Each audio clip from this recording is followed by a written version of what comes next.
सर्वेभ्यो नमो नमः। दातृत्वं प्रियवक्तृत्वं धीरत्वमुचितज्ञता अभ्यासेन न लभ्यन्ते चत्वारः सहजा गुणाः।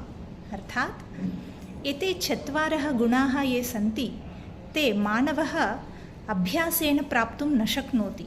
वस्तुतः जन्मतः स्वभावतः एव एते गुणाः प्राप्यन्ते।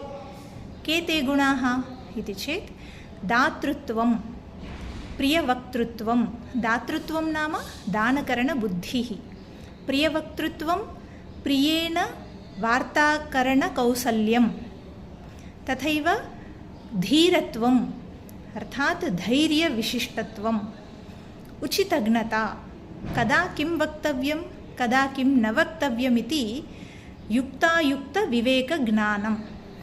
एते चत्वारः गुणाः सहजतया एव मानवः प्राप्नोति। नमो नमः।